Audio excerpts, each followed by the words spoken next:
Tonight's speaker is Judith Gilman. She's received her master's degree at the University of Maryland, and she also studied comparative literature at the University of Washington. Currently, she now teaches at City University in Bellevue, and she has been a recipient of several awards. She's won, one of them that stuck out in my mind was the Eric Mathews King Fund from the Academy of American Poets. She's also won Washington Arts Commission and several other things. She's done several books, I believe 8 books she's written, and 2 of the ones that we're doing in our class that we focused on were Beethoven and the Birds and Storm. Beethoven and the Birds is a really great book. If you guys want to check out some poems in there, it's a good read to find on some of those. And if everyone would like to please welcome Ms. Gilman.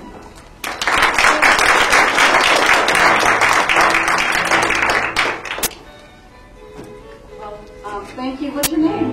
Oh, Michelle Gann. Michelle, thank you for that introduction, and it is really wonderful to be here. I got kind of nutty last night about driving. And I'm like, what if a boulder falls on me in the pass? We kept hearing about that in Seattle over the winter. I was trying to get my husband to drive me, and he's like, you can do it.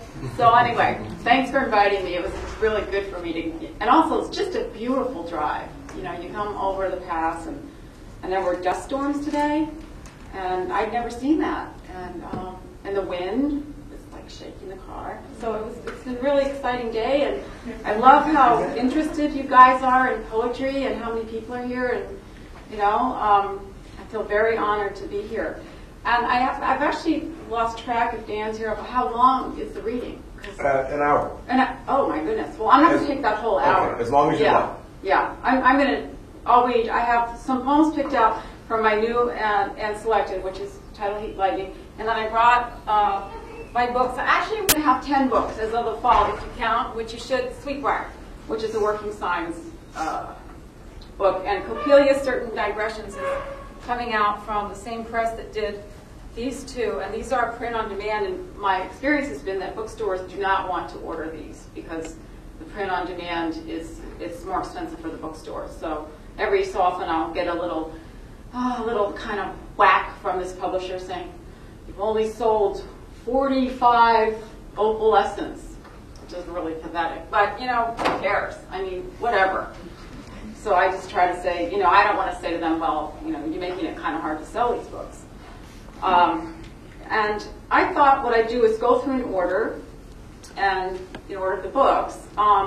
And forgive me for skipping Worship of the Visible Spectrum, but I do have some copies here. And I wanted to sell all my books tonight, if anyone's interested, just for $5, because I don't want to carry them home. Or just make me an offer. We can have a little bartering scene, if anyone wants one. Signed. I feel very fondly towards Worship of the Visible Spectrum, but it also makes me sad because my kids were very young when I wrote it, and my kids are grown now. I used to think that women who had the empty nest and went around weeping and getting all nostalgic were so stupid because I couldn't wait for my children to grow up. But of course, you don't know, you don't realize at the time that you're raising them, and it's so hard and it's such a trial, and you hate your spouse and everything's difficult, that they turn into people you really like to hang around with, including their friends, which became my social life. And then, my daughter leaves, my son leaves, and I'm like, wait a minute, where did they go? So I'm not going to read from that book. Although a lot of these books were written still while the kids were around, a lot of these poems. And from time to time, I suffer from tinnitus, which is a ringing in the ears. Heard of that? So my solution is white noise. I love white noise. I even brought my own white noise machine over here. It's just a fan. Tinnitus. This is from Beethoven and the Birds. Do you have that book? All night the woman floats in her twin bed, hearing the wind whoosh, the rain slap and beat against shutters. She has given everything to find this white river where she can stand and see the glacier move its snout along a ridge, nosing the ground as it uproots trees and sends rocks to their death. But rocks can't die, she thinks, as wind and rain pour ceaselessly through her. She supposes the past, like matter, can be neither created nor destroyed. And as she sleeps, she rummages through shells on a beach, touching feathers that murmur like birds, looking for her lost ring. In her dream, she hears the common crow chase a red-tailed hawk into a corner of the sky. Beside her bed, the ocean roars its single name, coursing from the sound conditioner. A light rain thrums. Wind choruses its white noise, wakening vibrations deep within her cochlea.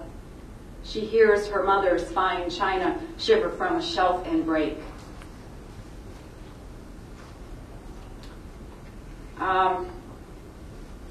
Next time, I want to read the first poem of Storm, which Jim helped me with so much. And Storm, which you guys have, makes me so happy because Jim worked with me on it, and it became a reconciliation between myself and my father, because all of my life with him, until he passed away, basically, were tormented years, in the sense that he had a lot of baggage, and it wasn't until I got to be his age that I realized, well, of course he did. Of course he did. He was the first one born in Winnipeg. His older brothers were born in Munich. They were Jews in Winnipeg looking for mountains. And, you know, his father was a cantor, and the sermons were, whatever sermons, the synagogue, they only spoke Hebrew, and my father couldn't understand a word. So now my brother's nephew's going to have a bar mitzvah, which brought up the issue that Joel, my brother, never had one. And a big argument in the family was, my father wanted him to ask for one. My mother wanted him to have a bar mitzvah. And my father would say, well, let's wait till he asks for one. He didn't even know what it was. How could he have asked for it? He never even heard the word bar mitzvah. So, anyway, that's a little taste of my family. Here's another one. A lot of them are nuclear physicists. Rookery. I, too, have an Uncle Jake, although he passed on in the 80s. His hands shook at the table, and they were getting in the way, so my mother suggested he remove them. In dreams, the lack of a hand or a foot proves to be no obstacle, but in real life it can be difficult for a man like Uncle Jake, who was a nuclear physicist and needed to manipulate electrons, especially those oddballs that possessed an inordinate desire to travel from one shell to another, deserting an otherwise happy molecule to make hydrogen, argon, or helium. In styrofoam models, molecules seem stable. Toothpicks hold one ball to another, but then there are always sexceptions, which is a word I've just invented, and one Uncle Jake would have liked. He would have laughed, shaking like gravel, and Mother would have cackled and looked away as the wire-haired terrier humped her leg in their Kensington living room. Never neutered, she'd whisper later. Of all he said during gatherings of the clan, I can only remember two things. I wish I'd had more children. One's own dirt doesn't stink.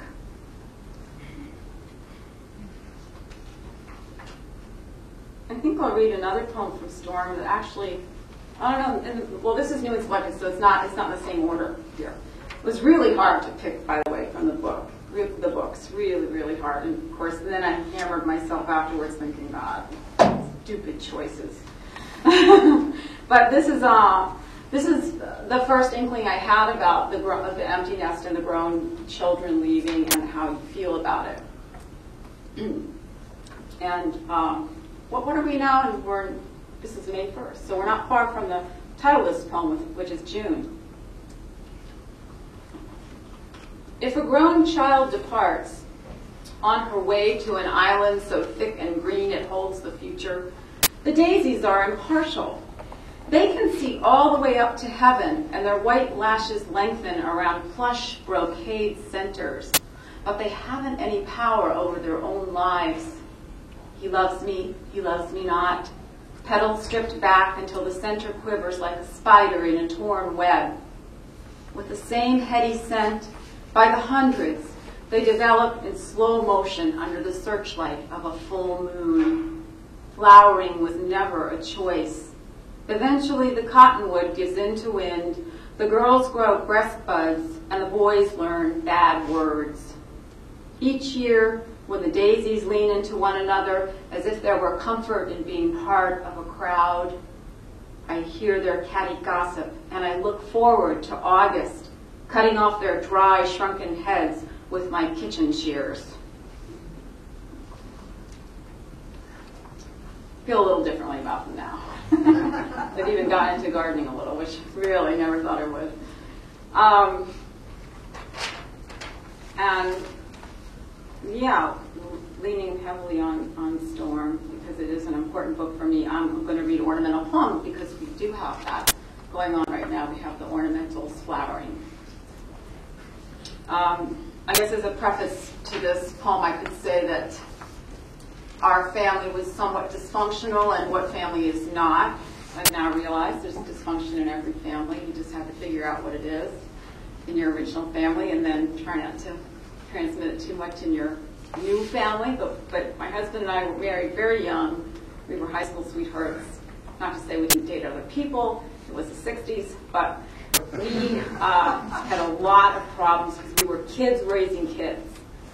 And it really was important to me because my older daughter is extremely beautiful. She's an equestrian and extremely independent. She kept choosing boys, that is guys like you, some of you, who would stand her up.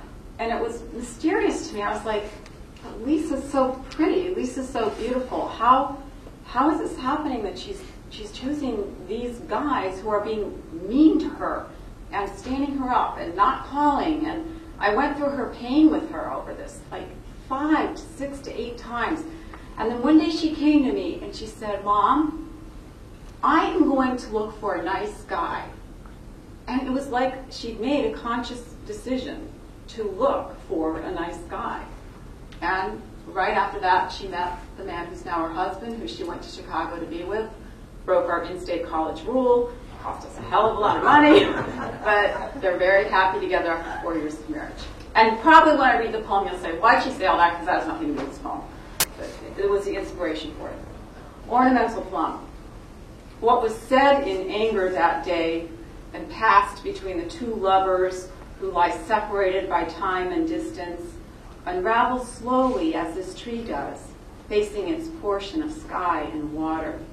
It owes so much to fruitlessness, to the wind moving coldly between branches, the lamps and cars winding along the freeway, and the nothing new that can be said about spring or love. Blossoms will slip from stems, and it will be summer again, green leafing in between houses, lengthening days. Whether the lovers want to be stung by yes or no, the tree stages its flowering beside a road. Because to be beautiful is the same, but not quite, as forgiven.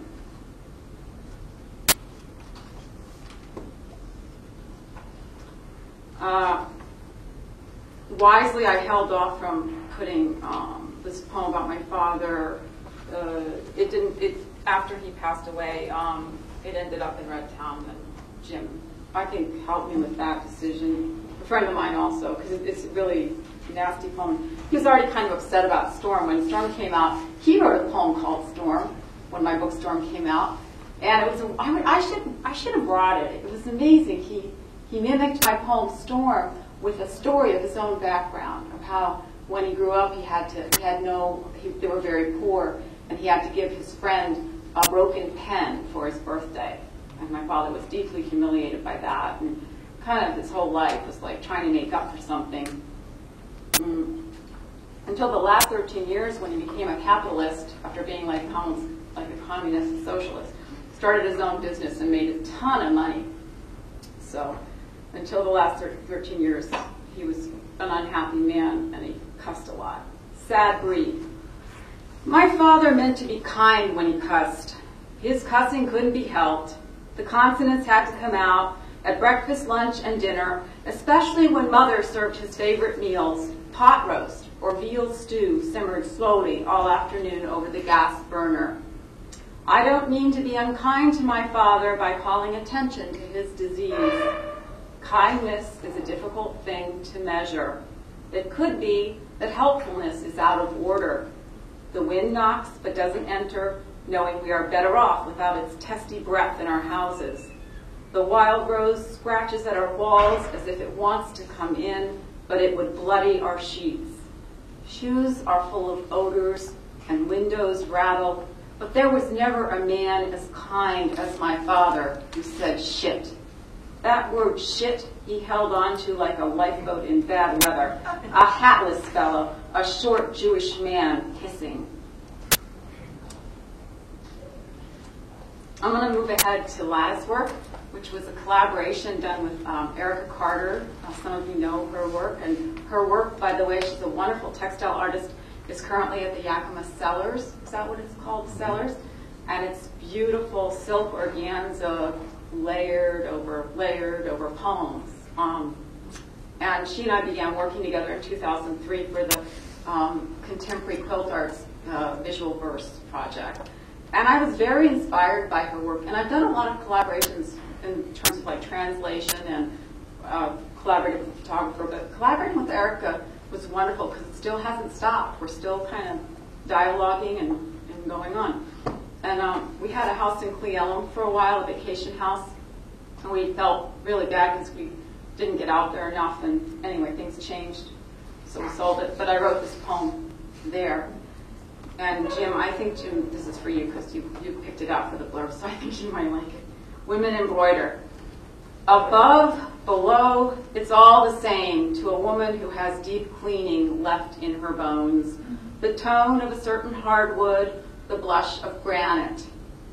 Don't believe the boughs are laden with crystalline or that the icicles fed by runoff from mountain streams crenellated first at the pass. Women aren't to be trusted, not your daughter, lover, or wife. Listen to the burial of affection.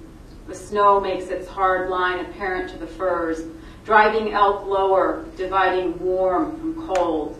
And she is the coldest one, the woman you married.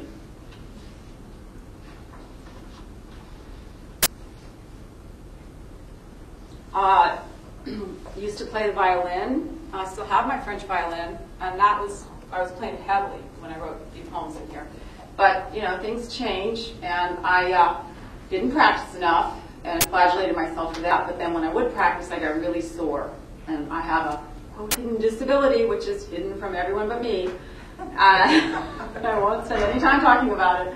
If you want to find out about it, read my poems that are in JAMA, because that's where I put them. Anyway, couldn't play the violin anymore. So I saw a helpful counselor, and he was like, well, just stop playing it. Why are you playing it? And I was like, duh. That hadn't occurred to me. I could stop because I played since I was 9, and I stopped for a while when the kids were really young. But that was just like brilliant. You know, it's neat how counselors can sometimes just say something, and it's like, whoop. So I put it down, and I picked it up 6 months later, and I was like, bleh. I like stained glass better. That's my new hobby. And I love stained glass. You get to work with tools, you get to solder, you get to look at light, and after you've worked with the glass, the light comes through and everything just looks like glass. It's such a cool hobby. So this is written about that hobby, and I'm currently, by the way, working on a horse that my daughter drew, and I designed a window. It's 14 by 14 inches. I'm going to have a website soon, too. I'm really jazzed about this stuff. Okay, opalescence. That glass sagged as it aged was a myth. Glass was neither fluid nor solid, borrowed from sand and not to be given back. We were reminded to look at once opaque, tender, and nostalgic. Possibly we'd be found out, but only if comfort grew too precious. In beeswax and copper, lead, or scissors, the fairies might appear. They would be different than will-o'-the-wisps, less slender, curves stuck between lead cans. Mulch might catch fire, manure steam, but we must go on copying the moon in its cordon, carving the sun from opal as day and night grew equal. In each of us was a light box, call it the soul, so we could transmit the message of light, if not its substance.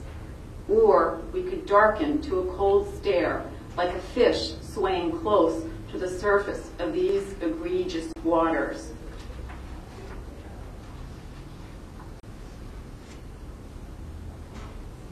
I actually got third prize in the WPA Bart Baxter contest, that performance poetry thing at the Hugo House.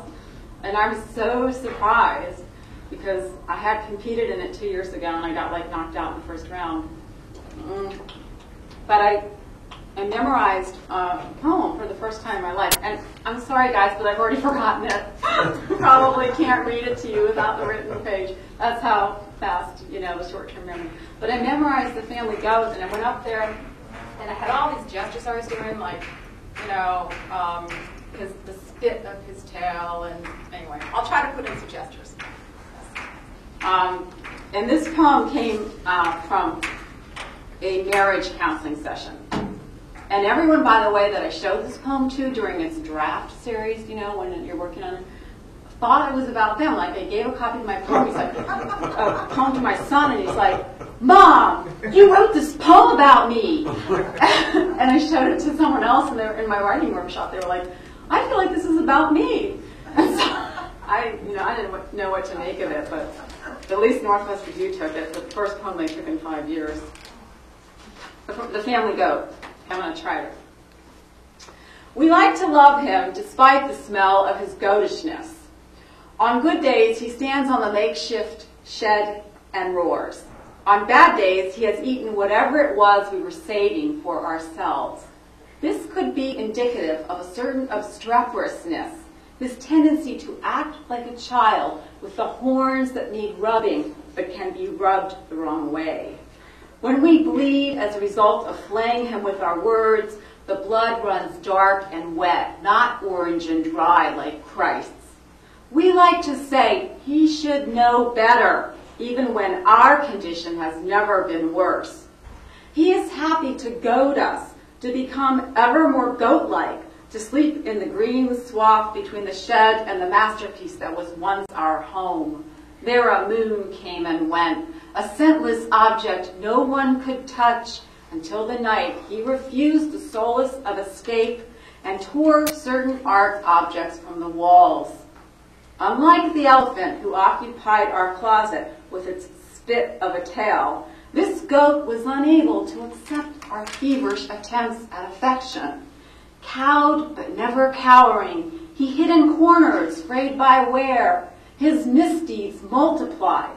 As if it were not enough merely to sulk, to be stuck with relentless germs, wills, and years, we squandered our best stores on him.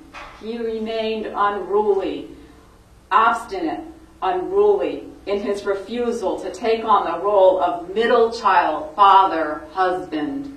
More like death than any person, he continues to eat his way through the holes in our memories.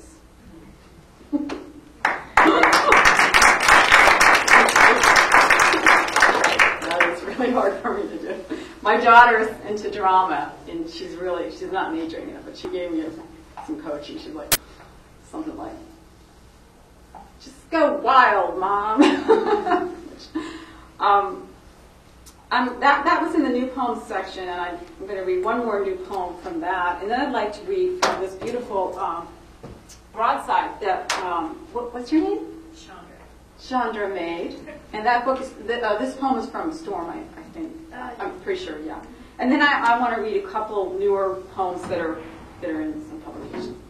Okay, this was also inspired by Cleellum. I don't know if I wrote it there or wrote it when I was back in Bellevue. But also inspired by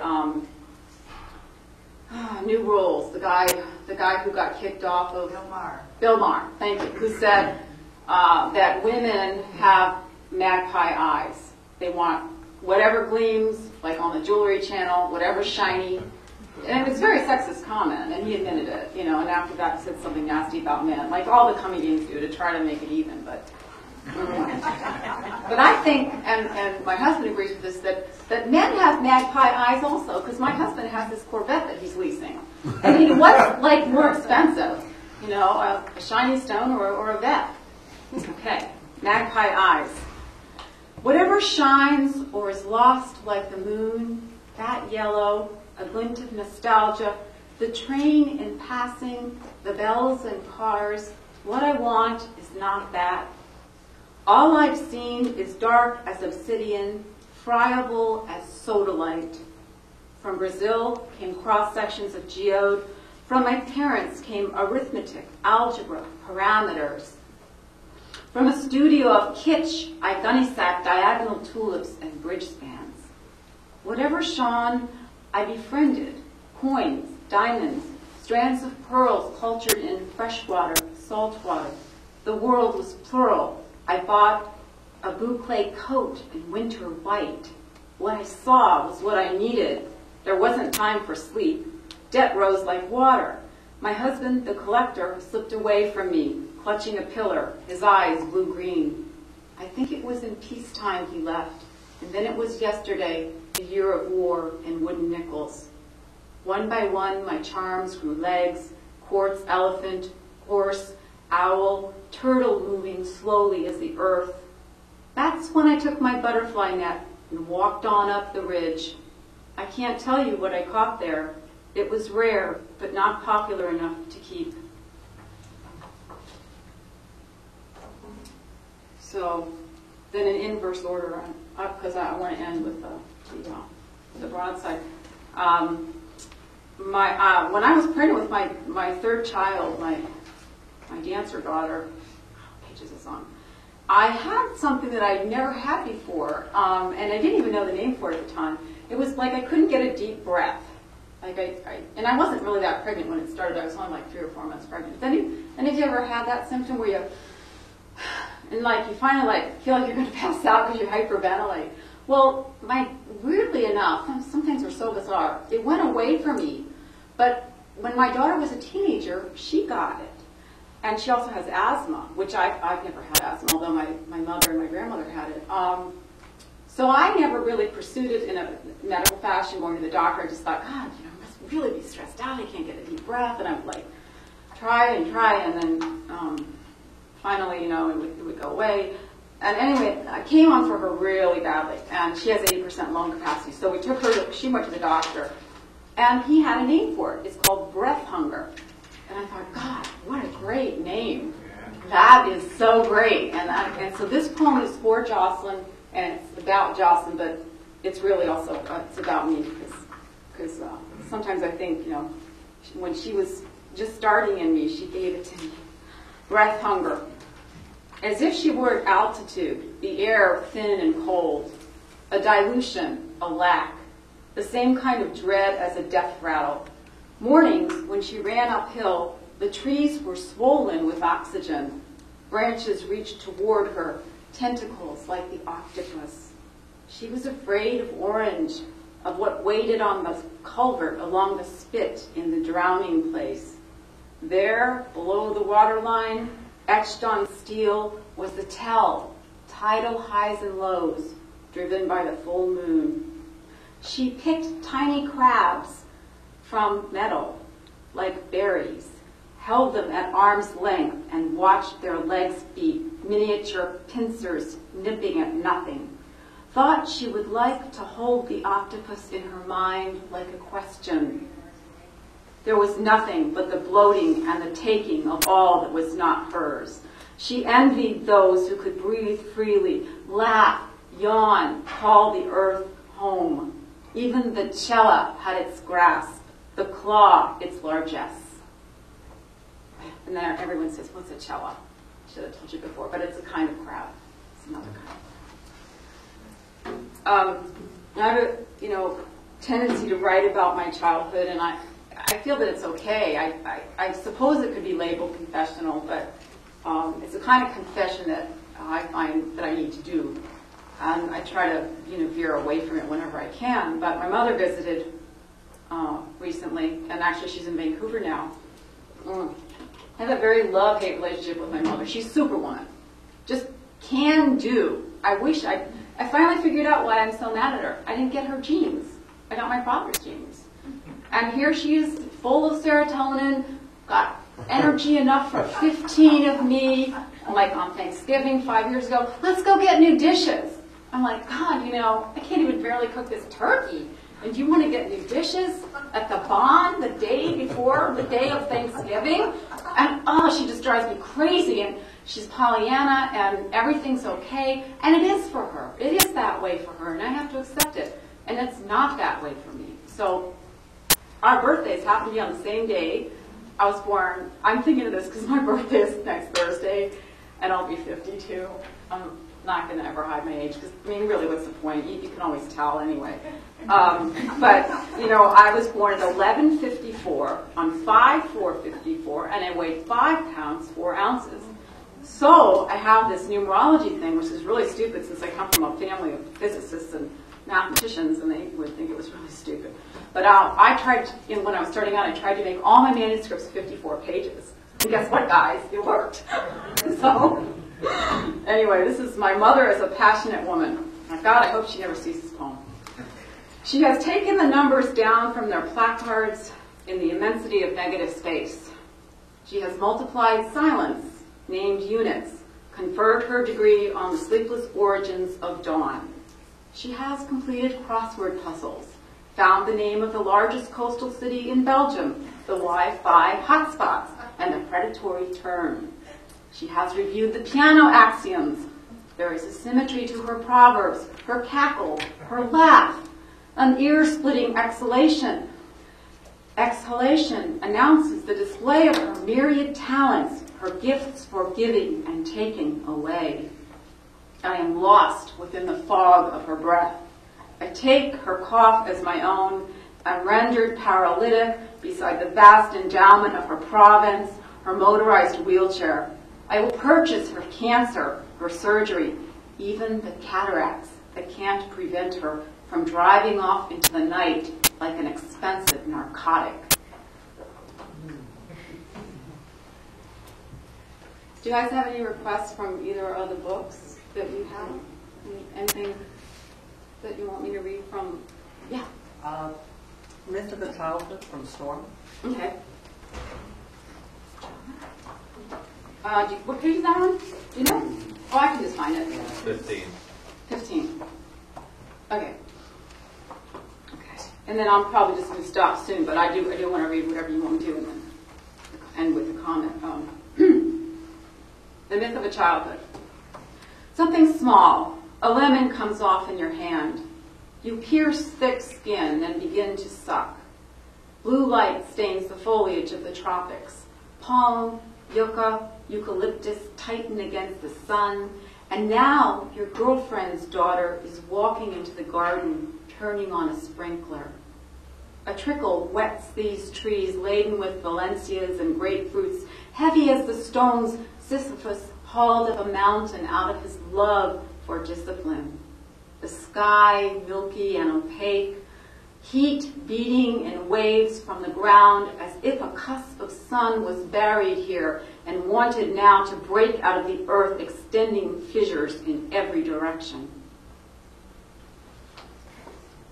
Anyone else want me to read anything from either of the... Yeah. Oh, okay. Notes for Another Alice. I'll find the page. Oh, I think that's... Well, you guys mostly know Storm, I guess. Yeah. That's in Storm. Page 60. 60, okay. Yeah. Okay. I was heavy into Alice in Wonderland as an adolescent, and I guess that's where this must have started.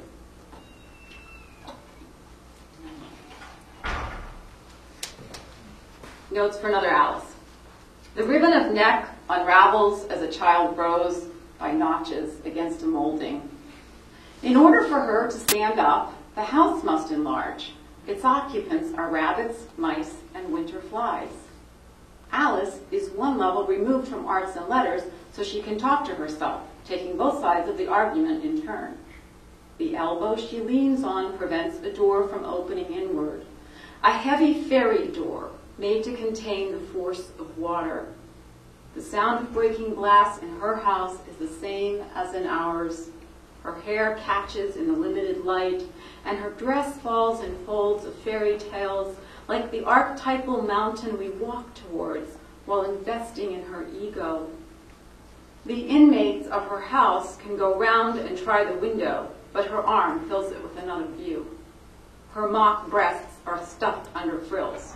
If she's left alone too long, a piece of bread molds, a relay of penicillin blooms.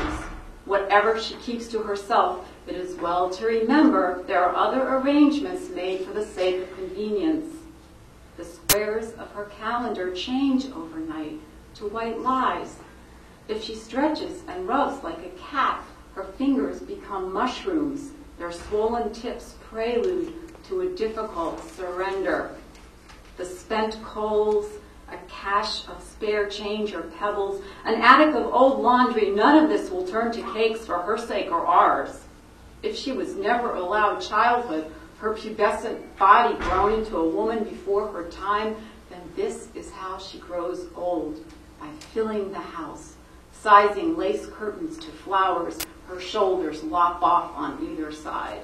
The dormer of a house, confined with her qualifying words to the space allotted, she is keeping us. That's interesting you asked for that poem. I haven't thought about that for so long. That was written a long time ago. Thanks for asking. What was it? Yeah. Justine from Storm on 18. Oh, okay. So this was during my my period when I was reading the person who's gotten kind of famous now, and the Marquis de Sade.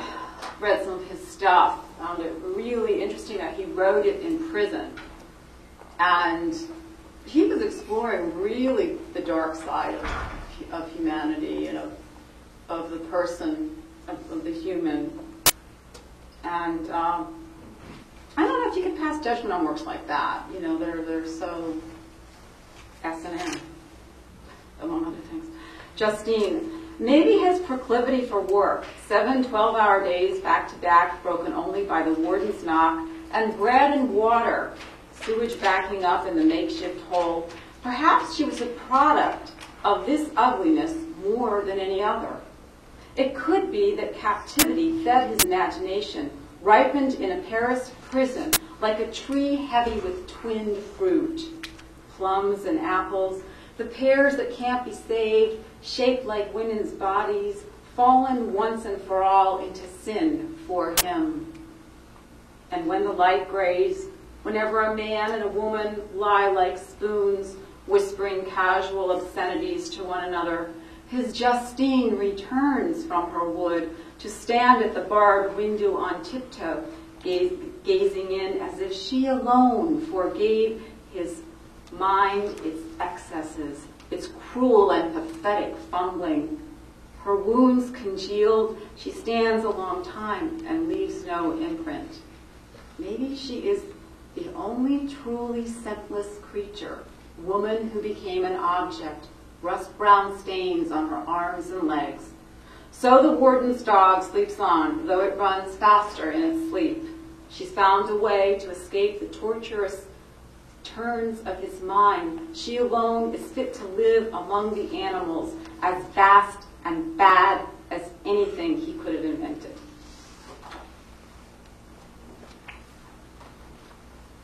It's interesting to read those poems that I haven't thought of for so long. Oh, when my New and Selected came out, this is just a side anecdote, and I had offended a friend of mine by putting her father's name in the poem Silk.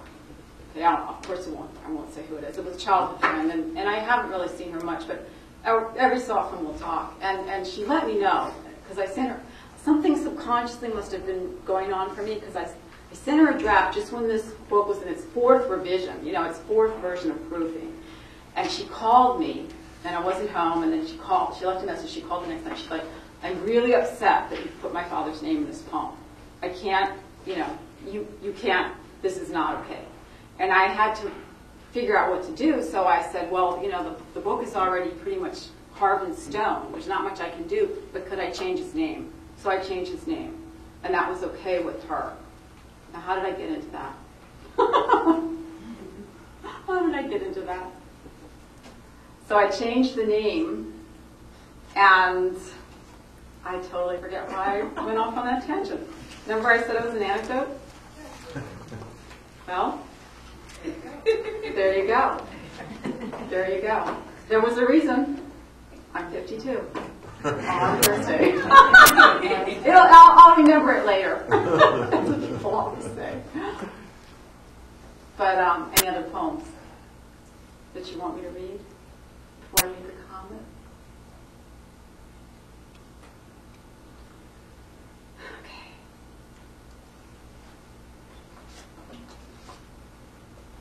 You guys have been a great audience. I can't believe I did that. This is stupid. The comet. My father was an amateur astronomer, by the way, and he had an observatory in the backyard, so we had a lot of star parties, which I think were a lot of fun for him because he got to be around a lot of really young things. The comet. Night after night, it peels back from you. Deep in the sky, etched in the window, though you hardly remember, Ikea Seki burns to the touch, a scar you find close to sleep. You close your eyes. Remember father in Beltsville Field, standing under the black hood. The hangman's come, stepped out of a Florentine painting to find you. You dream a little, get up, go to the window and massage your breath into the pane. Here's the platinum tail of a horse swinging back and forth to repel a summer's worth of flies. Here's an instrument, a flower, a girth that slides out from under. You think of that plume, Icarus' brief adolescence, the feather, the danger of riding or straying. Thank you guys so much.